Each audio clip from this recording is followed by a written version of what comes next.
Shalom jemaat Tuhan, saya percaya di hari Minggu ini kita dengan sengaja mempersiapkan waktu kita untuk beribadah. Dan saya percaya ketika kita haus dan lapar dan dengan sengaja hati kita tertuju kepada Tuhan, kita akan mengalami kuasa ibadah. Mari Bapak Ibu, saya ajak kita semua berdoa. Persiapkan hati kita. Kami bersyukur Bapak untuk hari Minggu ini. Dengan sengaja kami menyediakan waktu kami untuk beribadah. Kami juga percaya Tuhan, ketika kami bersama-sama menyembah, kami percaya Engkau melawat kami. Ketika kami mendengarkan firman-Mu, dengan hati dan pikiran kami yang terbuka, Roh Kudus akan berbicara kepada kami, dan kuasa ibadah mengubah paradigma kami. Terima kasih Bapa. Biarlah hari ini Roh Kudus bekerja di tengah-tengah kami, di tengah keluarga kami, di pribadi kami masing-masing. Dalam nama Yesus, kami menyambut Engkau dalam ibadah ini. Amin. Shalom jemaat Tuhan, siap untuk sama-sama kita beribadah hari ini kepada Tuhan. Mari siapkan dirimu, kita mau terima sukacitanya Tuhan. Amin.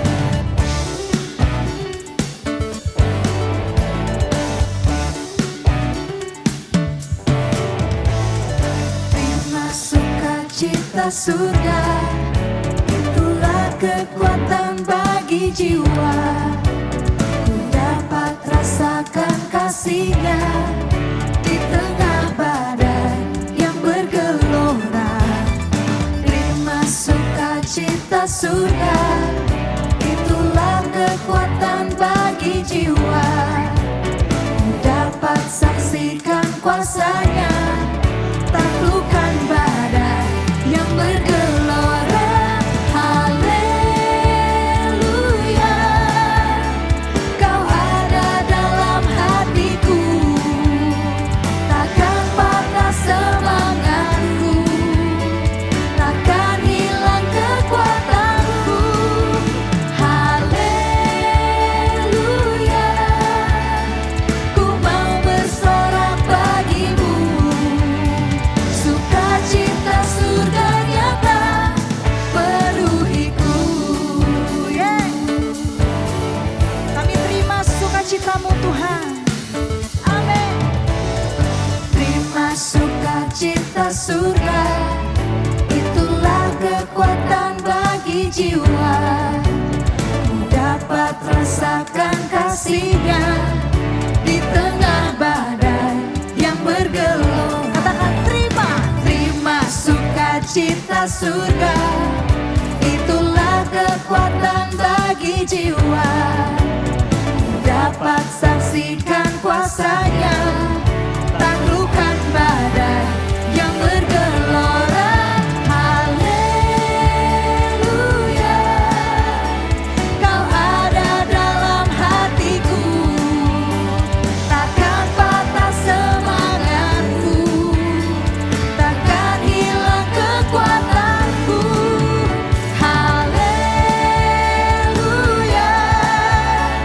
ku mau bersorak bagimu, sukacita surga nyata penuhiku. Amin.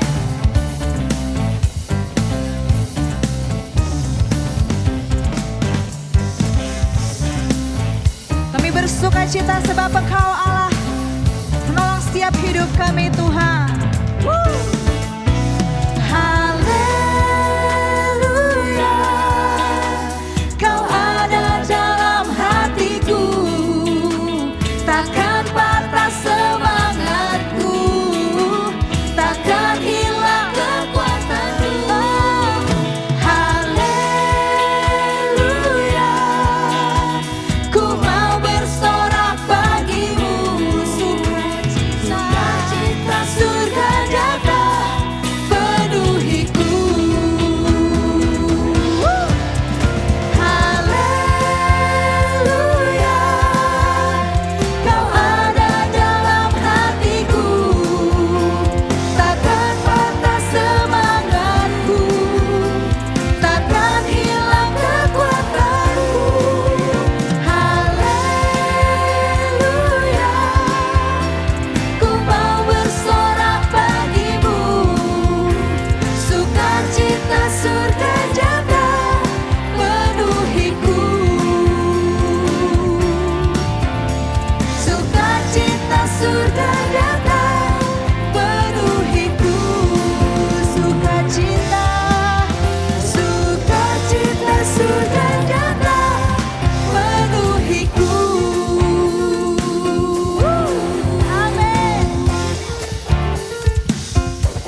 besar Tuhan, setiamu buat setiap hidup kami.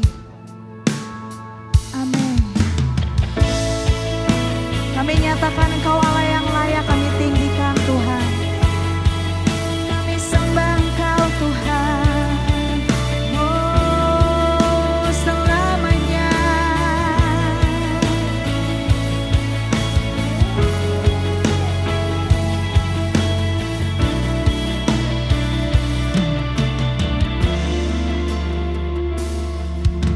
Sungguh besar setiamu, nyata di sepanjang hidupku. Darahmu telah layakkan kehidupanku.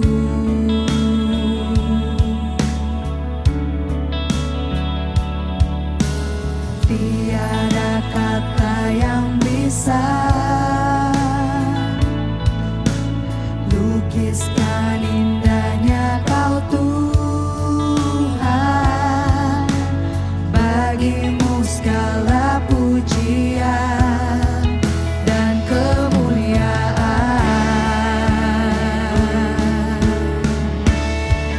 Ku tinggikan Engkau Tuhan, melebihi segalanya,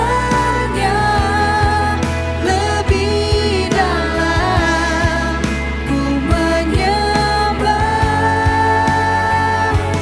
dalam roh dan kebenaran selamanya.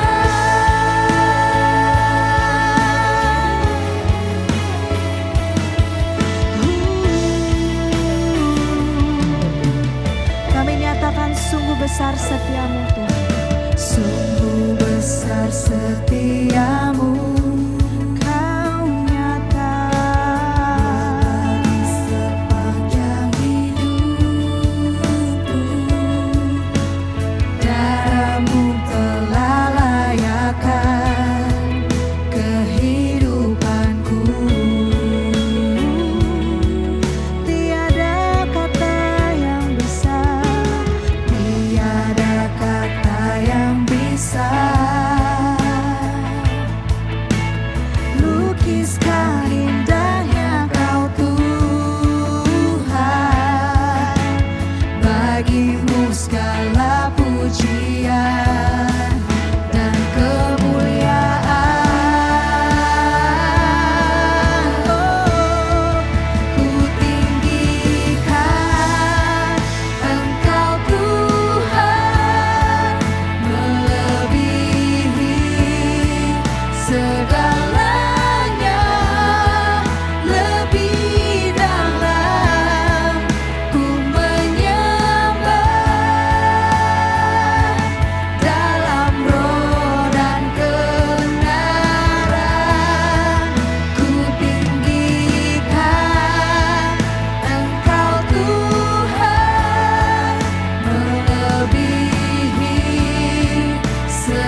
Sebab hari ini firman Tuhan katakan buat setiap kita di dalam Yeremia 9 ayat 24. Tetapi siapa yang mau bermegah, baiklah bermegah karena yang berikut.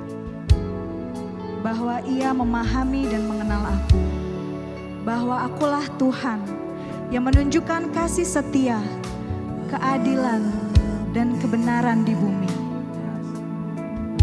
Bahwa akulah Tuhan yang menunjukkan kasih setia, keadilan, dan kebenaran di bumi. Tuhan, Engkau satu-satunya Allah buat setiap kami, Tuhan. Kalau kami katakan kami mau meninggikan Engkau, karena hari ini kami percaya Engkau satu-satunya Allah yang bertata buat setiap hidup kami. Kami bersyukur, kami percaya Tuhan. Kami mau melihat apa yang Tuhan mau lakukan buat setiap hidup kami. Biar ini boleh lahir dari hati kami. Kami mau nyatakan kami mau meninggikan Engkau Tuhan. Kami mau menyembah Engkau di dalam roh dan kebenaran. Kami mau percaya Tuhan bahwa Engkau satu-satunya Allah, sumber kemenangan buat setiap hidup kami. Kami meninggikan Engkau Tuhan.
Bersyukur Kau satu-satunya Allah yang memberikan kemenangan buat setiap kami Tuhan.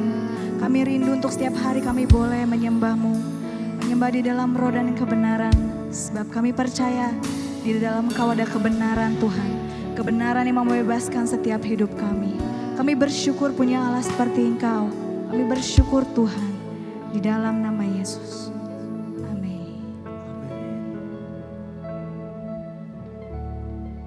Shalom buat jemaat Abalov Palang. Saya Daniel Ong dari Gereja Oikos Perth, Australia. Mengucapkan terima kasih buat kesempatan untuk melayani hari ini dengan tema atau judul pribadi yang bernilaikan kerajaan Allah. Untuk membahas tema ini atau judul ini, saya membaca satu ayat Yohanes 15 ayatnya yang ke-16. Mari kita baca bersama-sama. Bukan kamu yang memilih aku, tetapi akulah yang memilih kamu. Dan aku telah menetapkan kamu supaya kamu pergi dan menghasilkan buah dan buahmu itu tetap. Supaya apa yang kamu minta kepada Bapa dalam namaku diberikannya kepadamu. Dari pembacaan ayat ini, kita akan bahas 3 nilai kerajaan Allah yang harus dimiliki oleh setiap pribadi, orang-orang yang percaya kepada Tuhan atau anak-anak Tuhan. Karena dengan memiliki nilai kerajaan Allah 3 poin ini, maka akan memberkati hidup kita, merubah hidup kita, dan menjalani hidup ini dengan kekuatan bukan manusia, tapi kekuatan yang dari Tuhan. berbicara mengenai nilai adalah sesuatu yang kita believe, sesuatu yang kita percaya. Nah, kalau ini yang kita percaya dan kita lakukan, kita jalani, lalu apa yang kita jalani, apa yang kita lakukan sesuai dengan apa yang kita percaya, sesuai dengan nilai kita, maka kita dapatkan berkat dan kita dapatkan kebahagiaan. Tapi sebaliknya, apa yang kita jalankan, apa yang kita lakukan, itu tidak sesuai dengan nilai yang kita percayai, maka akan bertabrakan. Maka ada kegelisahan dan ada kekecewaan. Maka nilai-nilai kerajaan Allah itu penting dimiliki oleh setiap anak Tuhan atau sekali lagi orang-orang percaya. Saya percaya udah begitu banyak nilai-nilai kerajaan yang kita semua sudah dengar atau sudah dibagikan dan sebagian sudah praktekkan atau sebagian masih bingung. Tapi hari ini 3 nilai kerajaan Allah ini semua orang saya percaya sangat membutuhkannya.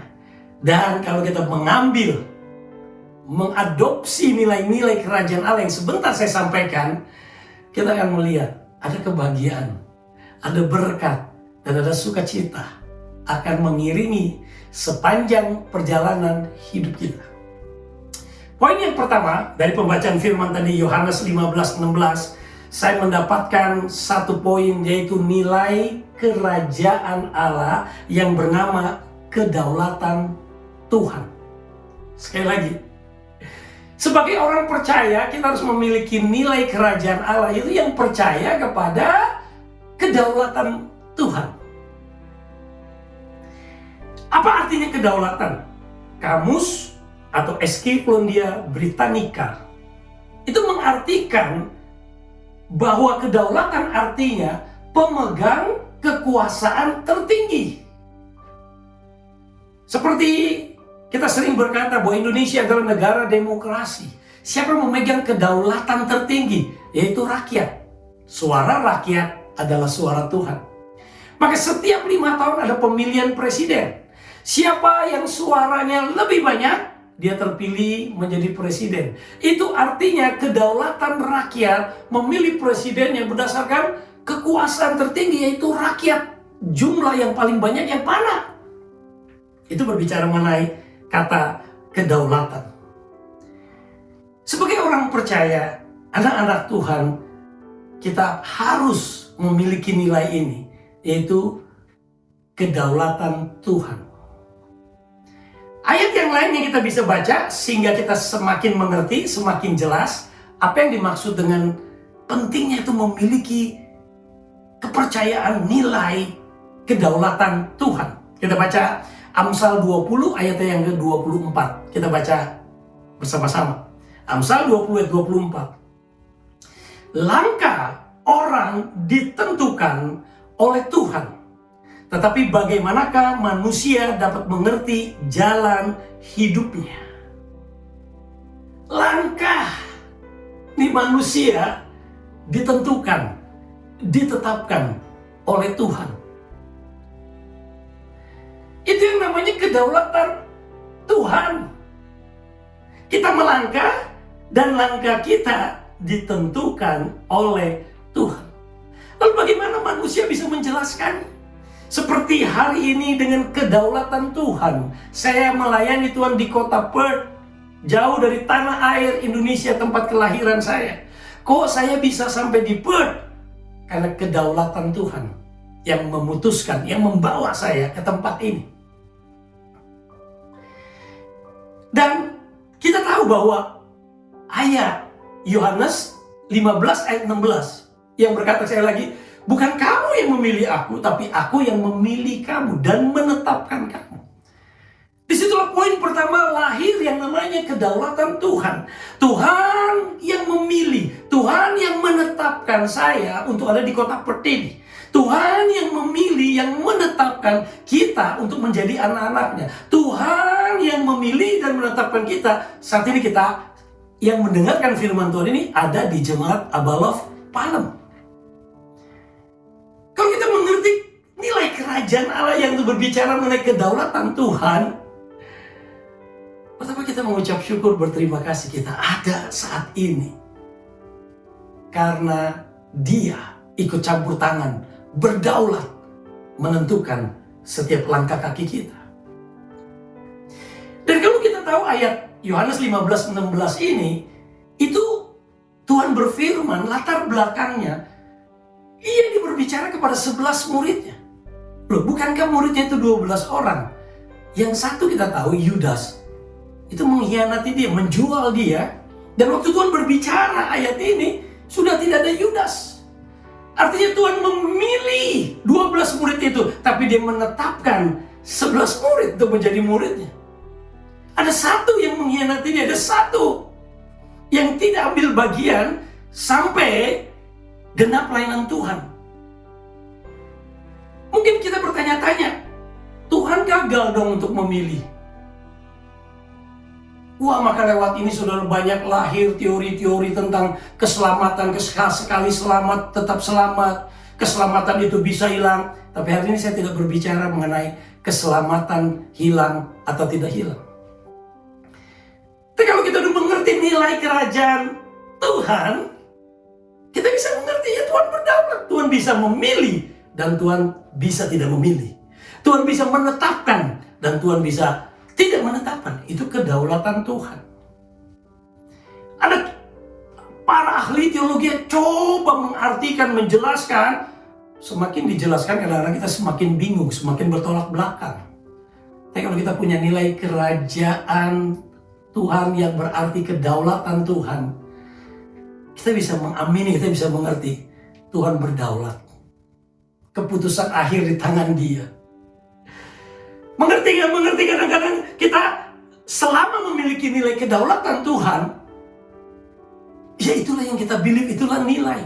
Ada banyak hidup ini misteri yang tidak terpecahkan, ada banyak misteri yang tidak harus kita mengerti dan baru kita percaya. Maka berbahagialah orang yang tidak melihat, tapi dia percaya.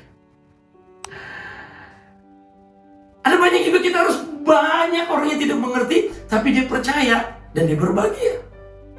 Jadi yang pertama saya percaya, orang percaya harus memiliki nilai kedaulatan Tuhan. Dan saya percaya juga bahwa lewat 12 murid yang dipilih, lalu satu yang gagal istilahnya, pasti juga Tuhan punya rencana. Saya mulai teringat Roma 8:28, Tuhan bekerja sama untuk mendatangkan kebaikan bagi orang yang mengasihi Dia.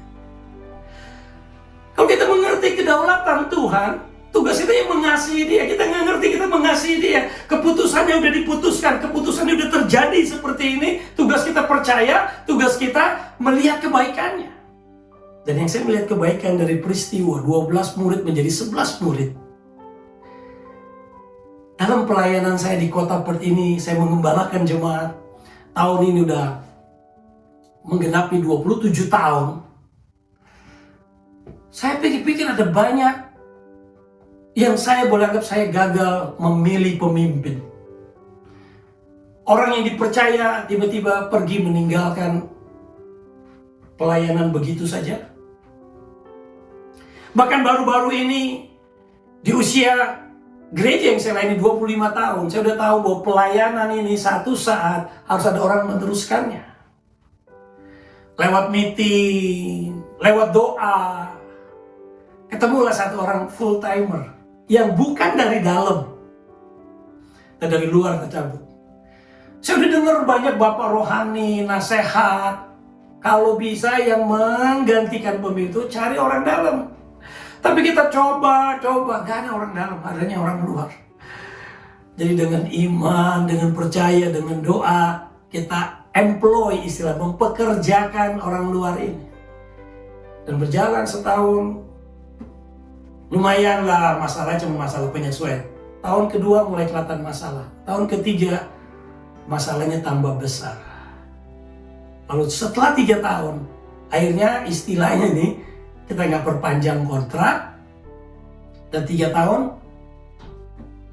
nggak menjadi seperti yang kita inginkan atau kita ingin capai. Lalu bagaimana?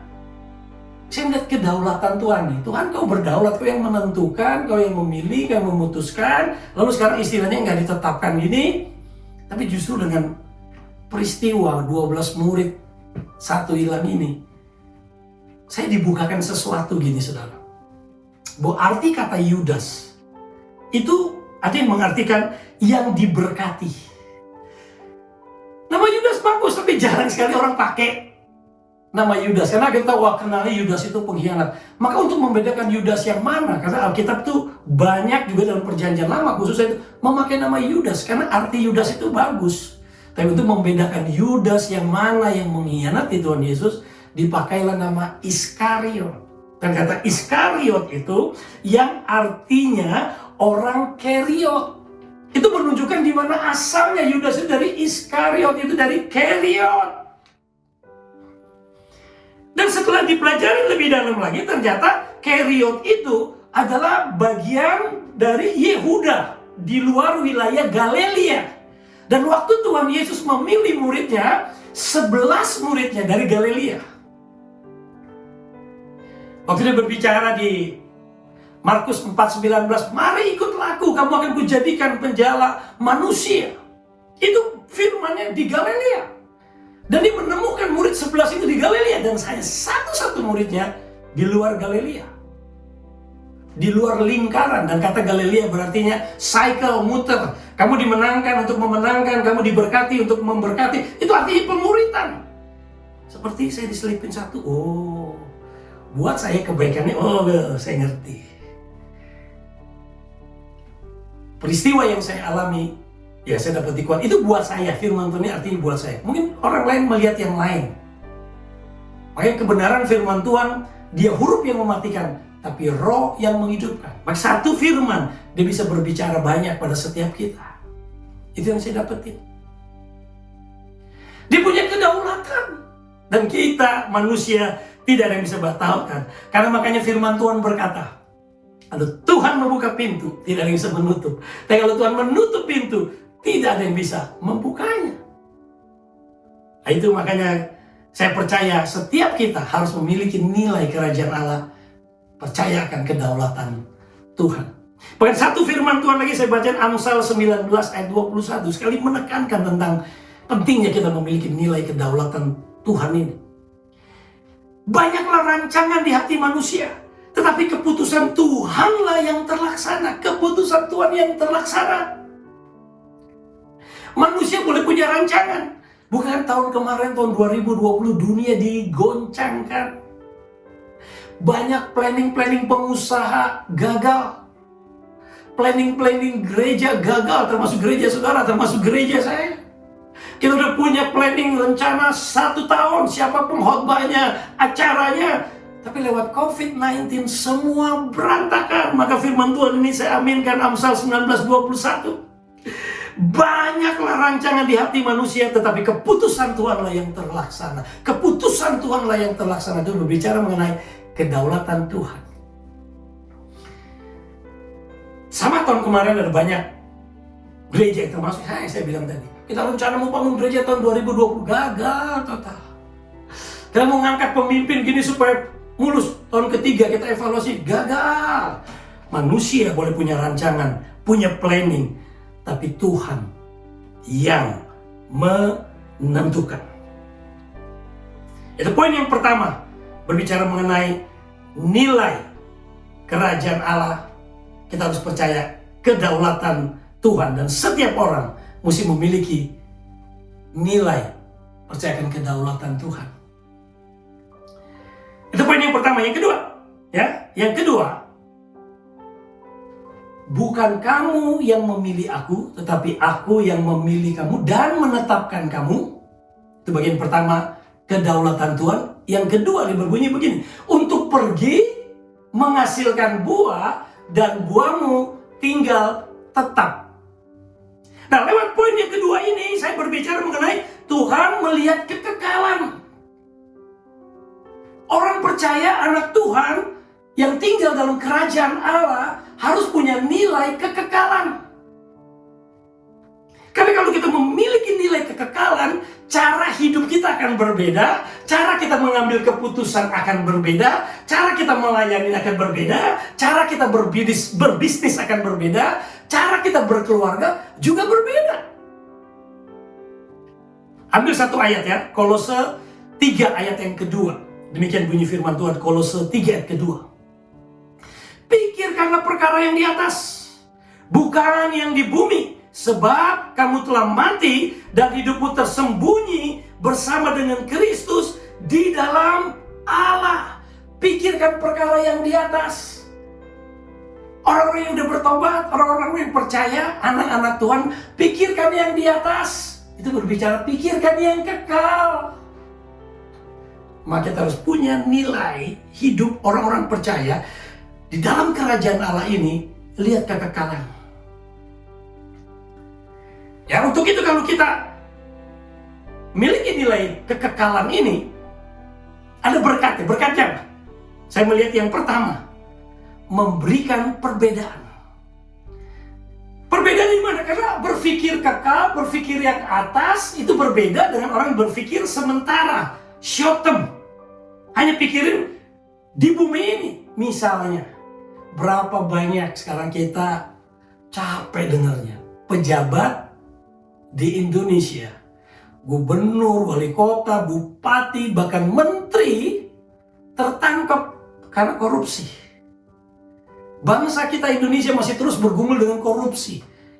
Kenapa mereka korupsi? Karena dia berpikir di bumi, berpikirnya pendek. Saya habiskan sekarang ini, dia tidak pernah berpikir membangun satu bangsa itu untuk kekekalan yang panjang, untuk anak cucunya, mungkin sampai cicitnya. Jadi kalau kita memiliki nilai kekekalan, maka akan memberi perbedaan. Karena pikiran kita di atas, pikiran kita kekekalan. Saya memimpin gereja ini, Tuhan ajar saya untuk belajar berpikir kekekalan. Maka usia gereja 25 tahun, saya sudah serahkan kunci kepada pemimpin yang lebih muda.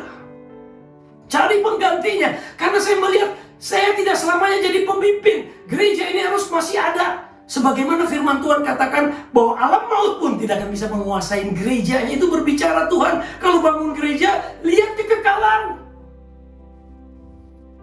Karena ada uang gereja banyak, saya bisa habisin untuk diri saya. Saya nggak pikirin untuk bangun lagi, nggak pikirin untuk employ orang lagi, nggak pikirin untuk murid orang lagi ke depan. Kenapa? Karena saya hanya pikirin sementara. Mumpung saya punya kekuasaan, mumpung saya masih duduk di tempat yang punya otoritas untuk menguasai Tuhan, saya ambil sebanyak-banyaknya. Bukankah itulah makanya terjadi korupsi, terjadi penyalahgunaan jabatan karena aji mumpung.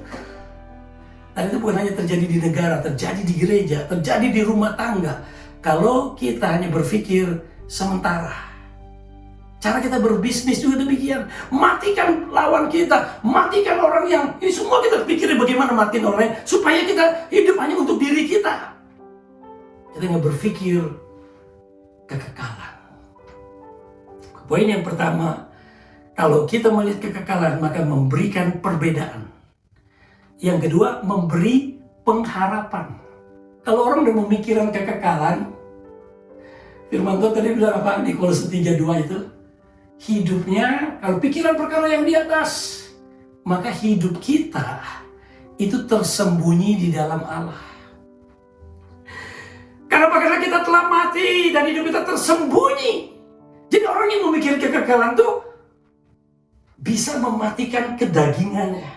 Saya bayangin kalau kata mati itu, saudara. Kalau saya mati, di depan peti mati, kalau orang tawarin duit yang bukan milik saya bisa melek, ambil. Nggak bisa, karena udah mati. Kalau orang tawarin jabatan-jabatan yang mungkin bertentangan dengan nilai-nilai kerajaan Allah, karena saya udah mati, saya nggak tertarik lagi. Karena mati. Maka firman Tuhan ini bagus banget, Kolose 3 ayat 2. Pikirkanlah perkara yang di atas, bukan yang di bumi. Sebab kamu telah mati dan hidupmu tersembunyi.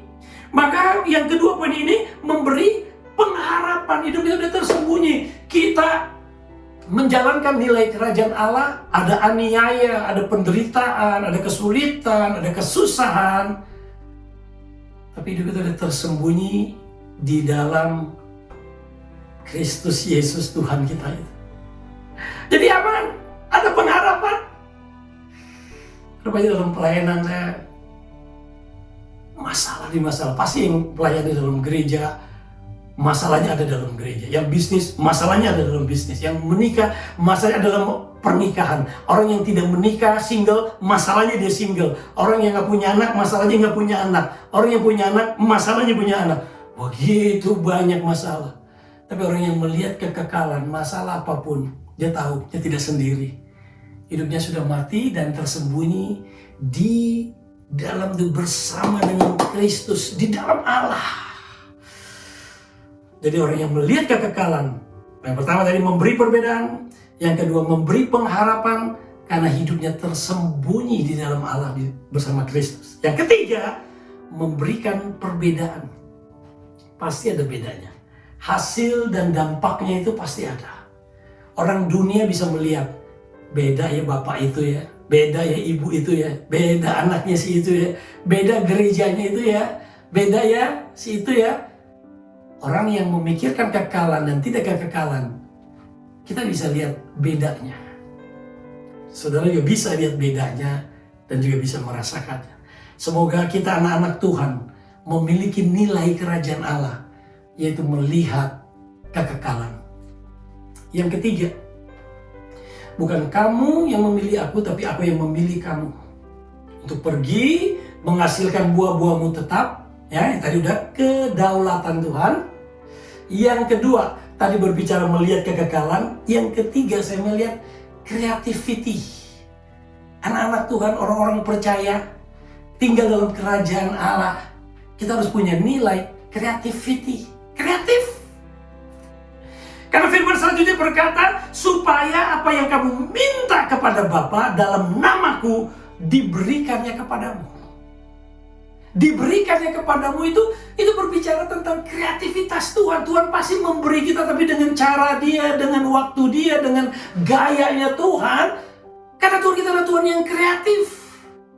Dia menciptakan begitu banyak binatang, begitu banyak tumbuh-tumbuhan, langit, bumi dengan segala isinya. Coba lihat, penuh dengan kreativitas yang luar biasa.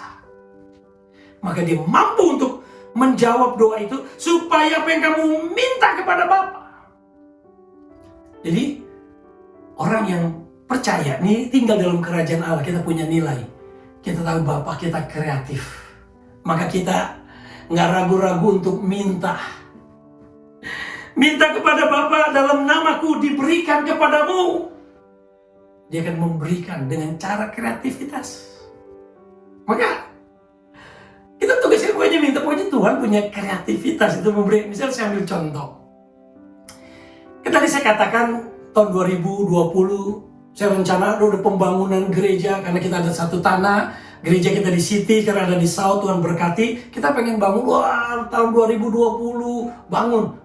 Lewat COVID, lewat problem, masalah, kita nggak bisa bangun. Tapi Tuhan kreatif, tetap Dia menjawab, belum waktunya. Ya udah sabar, kan Dia punya kedaulatan. Kita rencana 2020, tapi Tuhan punya kedaulatan, udah selesai. Karena kita lihat pasti ada rencana Tuhan yang jauh lebih baik. Pas tahun ini masuk 2021, bulan Januari, tiba-tiba Tuhan pertemukan dengan satu orang jemaat yang saya nggak tahu, jemaat kita udah lama ini setia. Baru dengar dia punya license untuk membangun gedung gitu, saudara. Tiba-tiba saya tanya, mau nggak nih kamu bangun gedung gereja nih? Saya banyak selama ini terlalu banyak masalah, banyak cerita. Tiba-tiba orang itu berdoa bersama istri, berkata, iya Tuhan kasih dia beban. Akhirnya ketemu panitianya nih, wah udah selesai nih bulan Januari 2021. Lalu mulai dia kumpulkan data, kumpulkan informasi, ya gambarnya kembali dilihat dan seterusnya dan seterusnya. Kebaktian di bulan Februari, saya masih ingat 7 Februari, di kota Perth saya tinggal ini kedapatan satu orang kena virus COVID-19. Tadinya kita bebas ibadah, apa tiba-tiba satu penjaga security, karena orang-orang yang datang dari penduduk Australia, terutama di kota Perth dia datang, itu ada yang kena COVID-19. Lalu security yang jaga tidak pakai masker, itu kena. Karena waktu dites, dia negatif, jadi keluar-keluar gitu saudara. Ternyata ditemuin berapa minggu, 1 minggu kemudian, positif. Wah, langsung ditres, itu di mana? Untuk ditres itu, gara-gara 1 orang kena, di lockdown. Nggak boleh keluar rumah. Lalu setelah itu 5 hari di lockdown full untuk pasti itu ditres di mana. Setelah itu baru minggu depannya dilonggarkan. Sekarang boleh keluar karena udah di tertracing itu semua orang yang kena itu. Sekarang yang lain boleh, termasuk gereja boleh buka kebaktian, tapi 4 square meter. Jadi 4 square meter itu 1 orang. Jadi gereja kita karena luas dibagi 4 square meter itu hanya bisa nampung 65 orang. Ya kita umumin, yang mau kebaktian silakan datang dengan syarat begini-gini, pakai masker dan sebagainya. Tiba-tiba di antara 65 orang itu yang datang, ada 1 orang yang datang, yaitu Konsulat Jenderal Republik Indonesia datang kebaktian. Seorang pejabat. Yang mestinya dia diam, dia tenang-tenang, bisa lihat online dan sebagainya. Tapi datang memang Ibu Konjen ini kebetulan beragama Kristen, itu tiap minggu dia keliling aja kemana. Pasar itu lockdown dia bisa datang. Dan tiba-tiba waktu dia pakai masker, saya juga pakai masker, kita ya masih bisa kenalin mukanya kayak gitu. Tiba-tiba Tuhan dengan kreativitasnya itu saudara. Kita lagi menyembah-nyembah, tiba-tiba saya dikasih beban itu. Dia datang hari ini dengan pesan khusus. Segera bikin groundbreaking.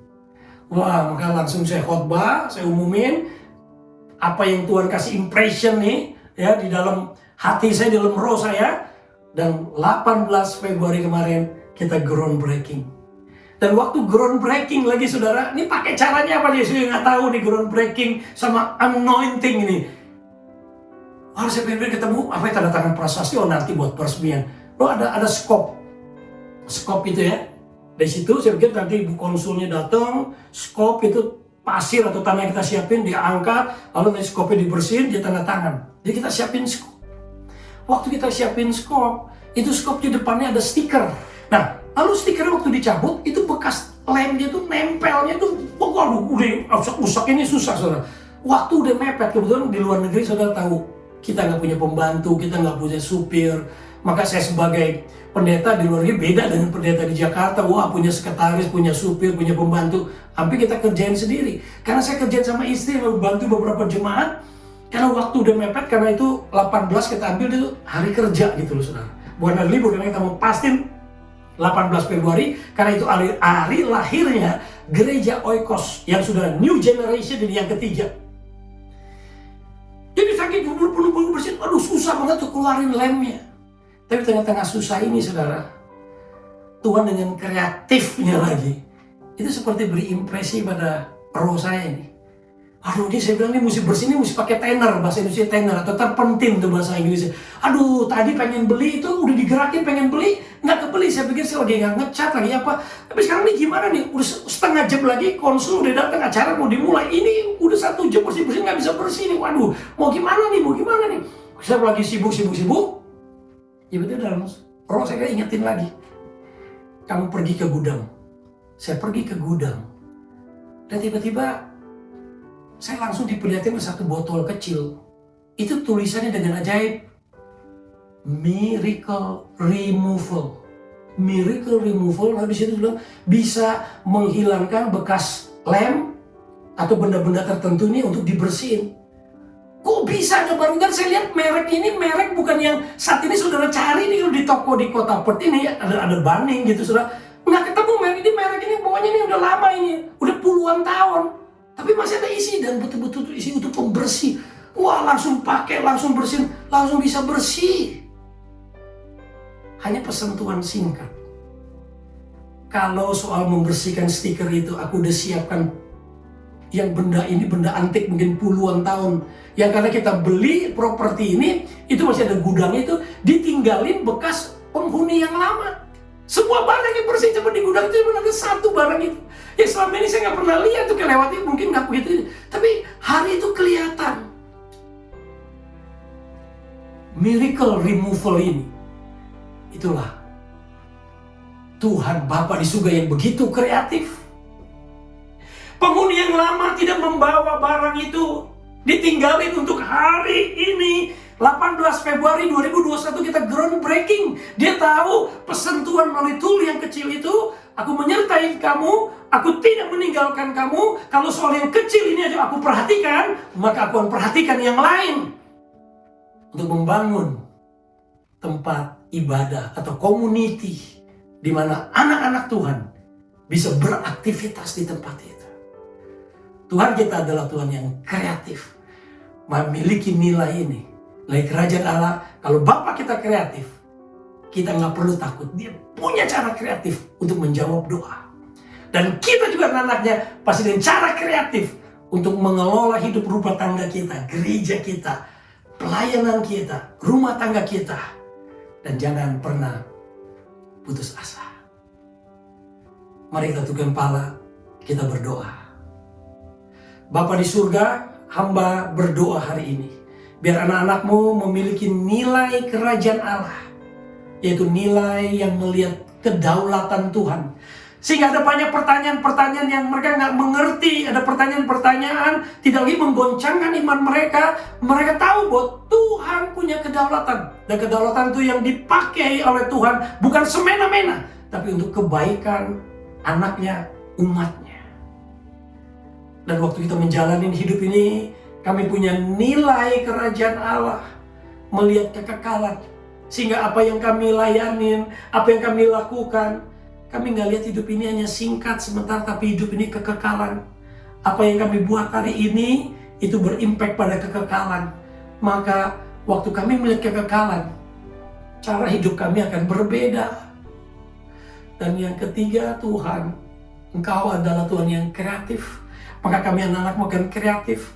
Maka masalah di tengah-tengah COVID, kesulitan ekonomi, kesulitan apapun, kami minta nilai kreativitas, roh kreativitas itu diberikan pada setiap anak-anakmu. Sehingga kami tidak akan menemukan jalan buntu, seperti Tuhan tidak pernah ada jalan buntu. Karena Engkau pembuat jalan, membuka jalan. Maka hari ini, siapapun yang mendengar firman hari ini, biar nilai-nilai kerajaan Allah ini dimiliki oleh anak-anakmu. Maka hamba berdoa sekali lagi, Engkau yang Maha Tahu, pengasih dan penyayang, biar meneguhkan nilai-nilai kami semua yang hari ini kami pegang. Yang belum ada kami mulai pegang nilai kekekalan ini. Kami pegang nilai kedaulatan Tuhan ini. Kami pegang nilai kreativitas ini. Dalam nama Tuhan Yesus Kristus, hamba berdoa. Amin. Tuhan memberkati. Puji Tuhan, kita sudah mengikuti ibadah. Dan saya percaya secara khusus Tuhan berbicara kepada kita melalui ibadah ini. Mari saudaraku, kita mau menjadi pelaku firman. Ketika kita lakukan firman itu, maka firman itu akan hidup dalam diri kita. Dan kita akan menerima berkat-berkatnya. Mari Bapak Ibu, saya ajak kita semua untuk arahkan hatimu dan juga konsentrasimu kepada Tuhan. Dan terimalah berkat ini. Kiranya kasih karunia, berkat dari firman yang engkau dengar, ketika engkau lakukan, percayalah, kuasa Roh Kudus akan mengubah hidupmu dan memberkati engkau. Diberkatilah hidupmu, diberkatilah segala usahamu, kemanapun engkau pergi dan berjalan, proteksi Tuhan menyertaimu.